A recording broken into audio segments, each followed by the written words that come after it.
JAX is one of the many characters that's trapped within the digital circus, and in today's video we draw him in 4 different styles. One of my favorite characteristics about JAX is that he's a bit egotistical and sarcastic, but he also has a really cool, mischievous side. By the way, I may have left something in your room today, so let me know if you find it. You're not afraid of centipedes, are you?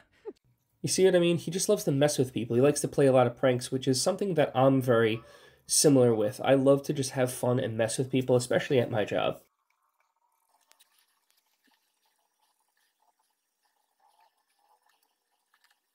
One of the best pieces of advice I can give to get the blending that I do with my ink markers is the Bob Ross method, and he would often say to use 3 hairs and some air.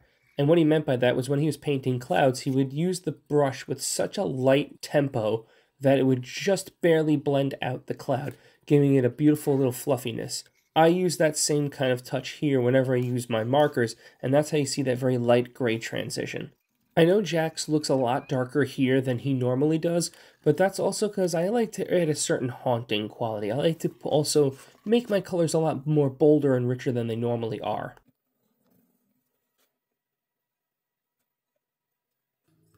Next we have the pixel style, and I haven't done this one in a really long time, but I think it works really well for the Amazing Digital Circus, and that's because of the concept of abstraction. That's basically when the psyche of the character has been pushed beyond the breaking point, and they basically have a psychological episode. I could have went for the glitch effect to represent this, but I think the pixel actually works really well, as you see more pixelated images when they glitch in and out, so I guess I could have done both.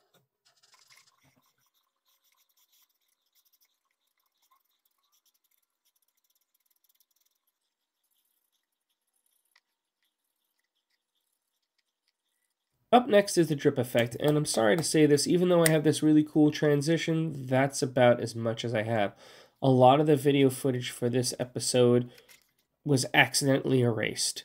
I went to record and thought I was recording when in actuality I was recording when I should not have been recording, and you missed so much of the coloring.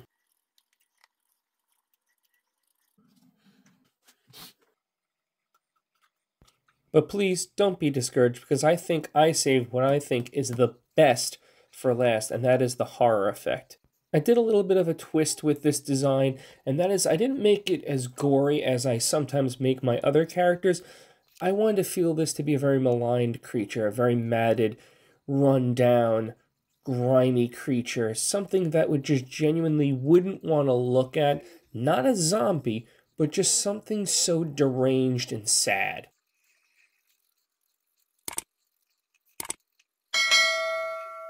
The quickest and easiest way to achieve this rundown, matted look is with the brush strokes of the pen. So you really want to emphasize where the darks and where the hair is moving and make it constantly bounce from one side to the left. The hair doesn't flow smooth and evenly on a more matted and grimy creature. It'll twist, it will turn, it will gnarl. So you really want to capture that in the underdrawing or underpainting with my inks. There's a certain quality that I really love about how this drawing came out, but I think there's a best way to articulate how this drawing looks. You look like a deranged Easter bunny. Couldn't have said it any better myself. I mean, he is a deranged Easter bunny, and that's what I think makes it most horrifying. It doesn't have to have blood, doesn't have to have gore, doesn't have to look scary, but it's very off-putting, and that can be scary enough. Similar trick with the hair. Make sure you're flicking it in all different directions with the brush. Make sure that you're bouncing between different colors at all times.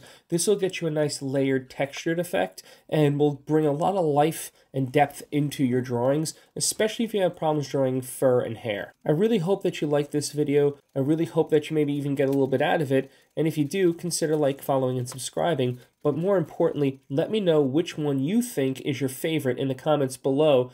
And if you really like this video, YouTube thinks that you'll love this video that's popping on your screen now.